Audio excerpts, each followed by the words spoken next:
Science is a nasty sport because we disagree. We see the same data, and I see blue and green, and we fight it out until we really figure out whether it's blue, green, or magenta. And that's how we improve. And for that to happen, what Dr. Mayer talks about is, and I don't like the word, but is don't suck up. Don't believe the Catholic Church. They're not always right. Don't believe the CDC. They're not always right. Don't believe the NIH. They're not always right. And suck down, listen to your patient. Because sometimes the patient knows more than the experts.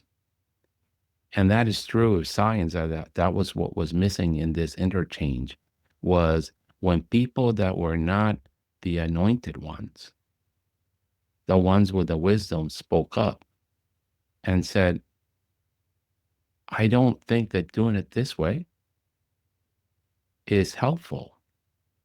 They were shut down. They were silenced. They were not allowed in the room.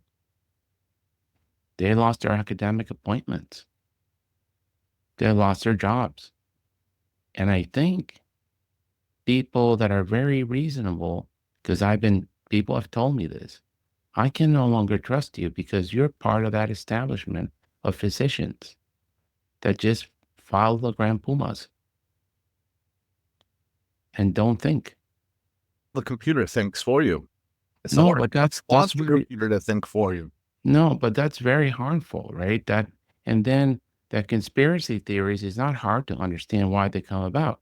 Dr. Shah, with no data, zero data, says the government has approved the booster vaccine from Pfizer for every U.S. citizen. We signed the contract. The FDA hasn't even given it approval yet. And then the FDA rubber stamps it. And you don't think that anybody who reads a paper once a week says, let me do the math. That's $130 for vaccine times 300 million.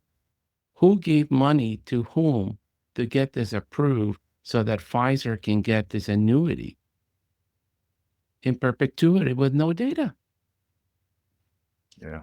And my kid is a pincushion so that the CEO, and I like Gottlieb, I love Gottlieb, and Gottlieb can make money as a board member at Pfizer. And you can't argue. This is not, they don't need a tin hat and some howlall. They're just saying this doesn't make sense. So a couple things. I think that in 2021, you were 12 times more likely to be hospitalized and die from COVID if you were unvaccinated than vaccinated.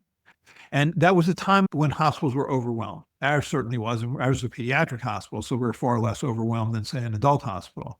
But we had 3 floors of COVID. We had an intensive care unit that was packed. We had to make decisions about putting certain kids back on the floor when they really needed intensive care unit care because we were overwhelmed with that virus.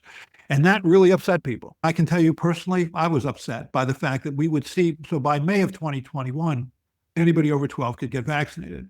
We had kids who would come in adolescents, 16, 17 years of age, who had severe COVID-associated pneumonia, who would come onto the floor, go to the ICU, be on a ventilator. And it was galling that people thought, I don't want to get a vaccine because that's my medical freedom to do that. And yet at the same time, they were asking us to take care of them. I think the response to that was wrong in a couple ways. The response was, one, to overpromise. I think because we so desperately wanted people to get vaccinated, I didn't think we made it clear very early on that this vaccine was not going to protect you against mild to moderate disease for long. 6 months later, you weren't going to be protected. And so and in the midst of mandates, when people are mandated to get a vaccine, and then they get a mild to moderate disease, which is not fun. You're talking about a couple of days of fever, consistent cough. I had a moderate disease, I would argue, about 4 months or 6 months after my 3rd dose. That's not fun. And people were thinking, wait, I'm mandated to get a vaccine and it doesn't work. And I think we didn't make that clear.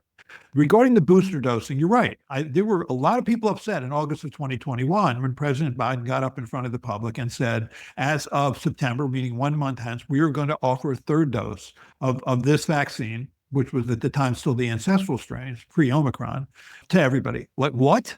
I'm sorry, where did that come from? We're bypassing the FDA and the CDC. There were 2 prominent people, Marion Gruber and Phil Krause, who were senior people at the FDA who quit in anger